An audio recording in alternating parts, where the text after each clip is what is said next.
Welcome to HH Wheels. We are on a road trip to go and see a 1973 Challenger. Plum Crazy Purple. It's gonna be awesome. Plum Crazy Purple. Yeah, it's Plum Crazy Purple. For Chris's dad. For my dad. He used to have one when he was a younger man.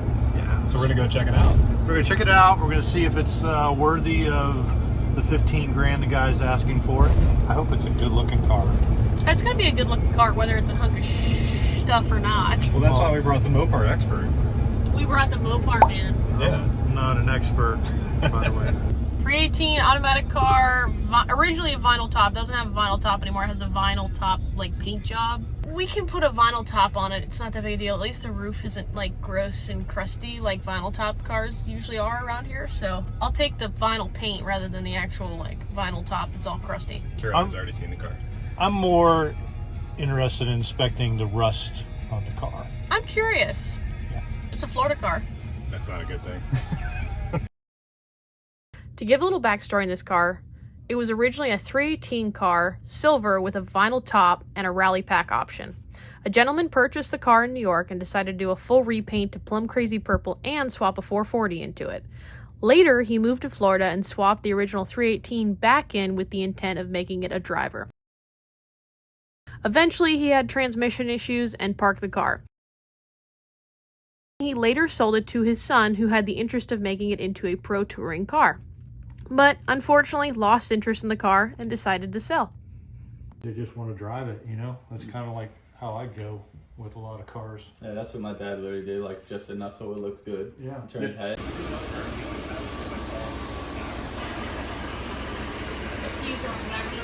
What's that? Give it a few minutes. Oh, that's cool. Yeah, so the lights will turn on. Yeah. Everything I just saw move a little bit. I don't know what this noise is that's coming from it, but shows that the e-brake is on as well. Oh, that's just to let you know your door's open, your keys on, shit. you know, your Okay. buzzer. The buzzer? The Yeah. buzzer? So the buzzer's trying to work. It's a little. Go and turn the key all the way off. Should come all the way off. There you go. I love a It Mopar. cranks over. He was turning it off and it turned on. Yeah, that's pretty funny. Pretty typical of Mopar. We learned that the hard way. Go ahead. Go ahead.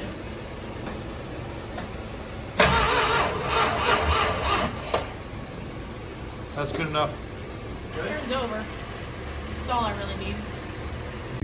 So, what do you think, James? We need your Mopar opinion. It's a $15,000 car all day long in the shape it's in. The cool thing about the car is if you can buy that car, you can have it running and driving in a couple of weeks, and then you can work on it or you can drive it as you're working on it. The only thing that I don't like about it is the frame rail being patched. Yeah. But it's patched with 1/4-inch steel.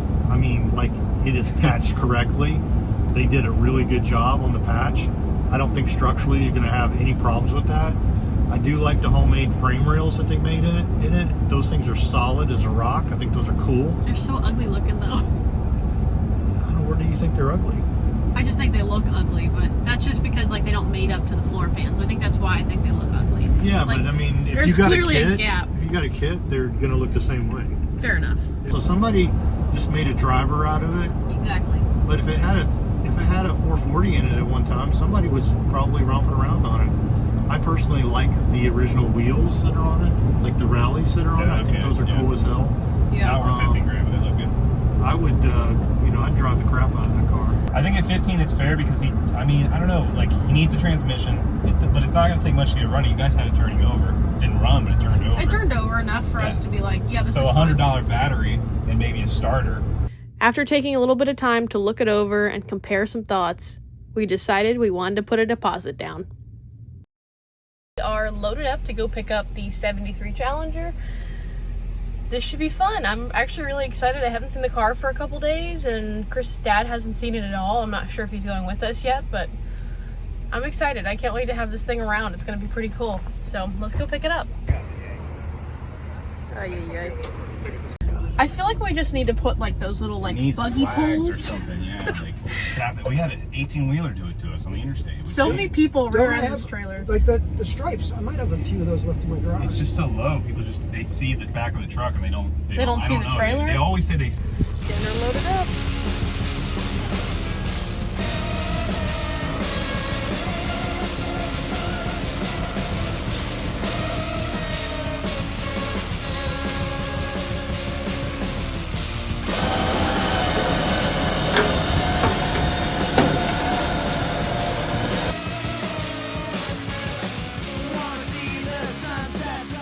You're the proud new owner of a. I feel 40 years younger. There you go.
So you've changed the transmission filter, right? Yes. Transmission filter.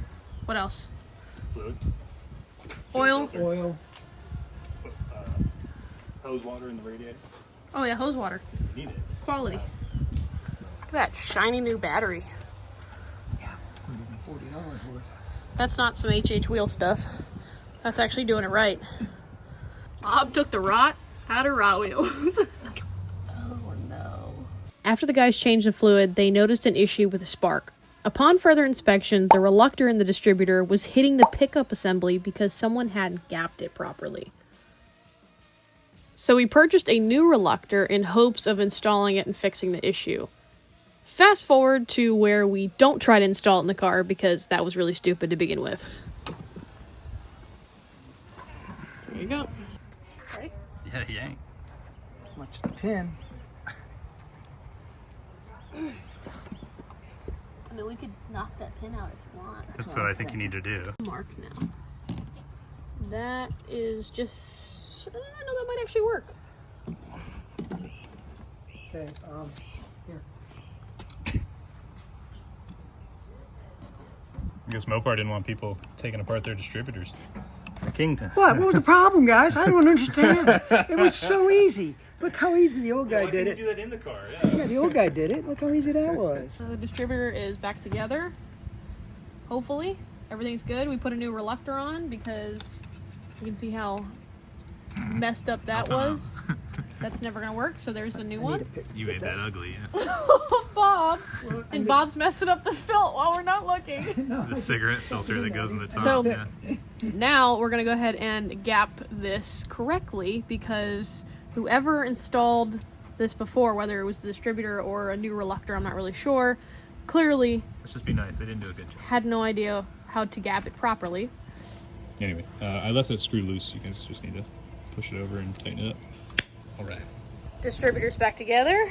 Now we got to drop it in, time it, and hopefully it will run. Wish us luck. Hopefully this is a lot easier than this whole distributor debacle. This thing is just begging to run. I'm really curious to see if the transmission works. Yeah, me too. We all are. Already we know that. I know, I just trying to go. Oh, now I got 12 hours. Go ahead and turn it over. Ready? Yeah, man.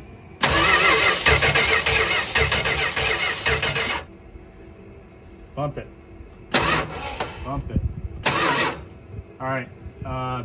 A little bit, you're close. Keep going. Stop. All right, go ahead. Give her a try, Bob. Yeah.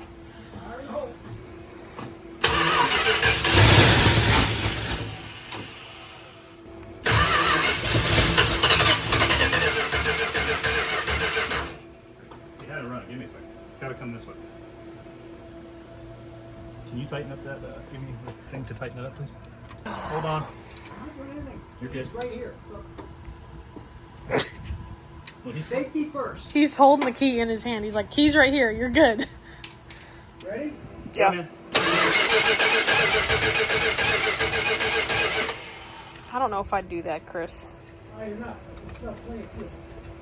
There is plenty of fuel.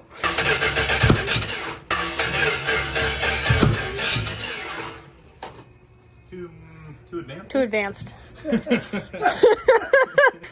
ahead and give it a pop. So I don't know if I'm 180 out on the.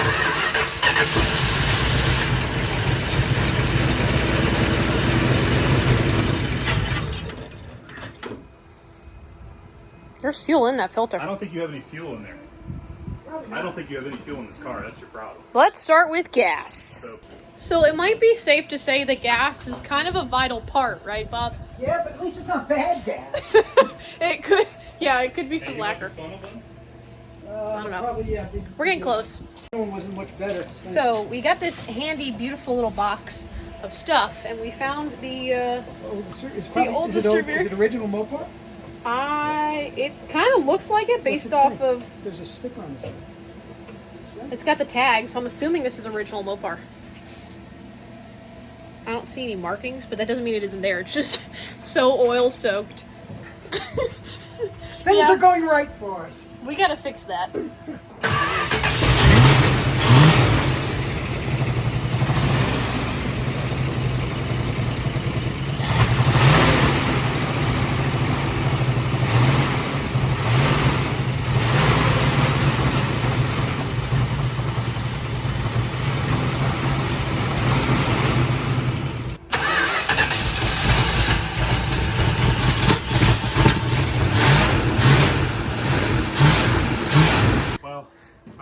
I don't know if this is picking up fuel or if I'm running out of the bottle. Could be the accelerator pump and the carburetor shot. Could be We have a second carburetor. A single barrel? Yeah. Old or new? It's newer, excuse me. Slide past you. I didn't like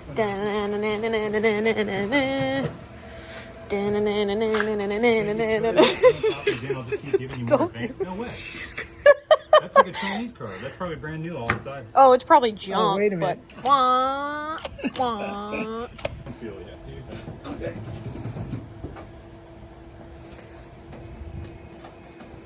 Ready? Yeah. Try it.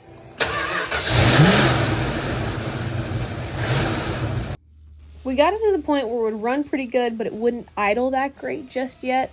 We figured it was either timing or something to do with the carburetor, but since we had had a pretty full day, we decided to call it for the night. Well, that's a wrap for today. We didn't get very far in the sense of getting it running for a long period of time, but it runs. We still have a couple of distributor issues, but everybody's pretty tired, so we're gonna call it a night and we will get back to this tomorrow. If you enjoyed this video or just want to support our YouTube channel, head on over to HHWheelsPro.com and pick up a cool t-shirt, sticker, or other merch. If you enjoyed this video, feel free to leave us a like, comment what you want to see us do next, and of course, don't forget to subscribe.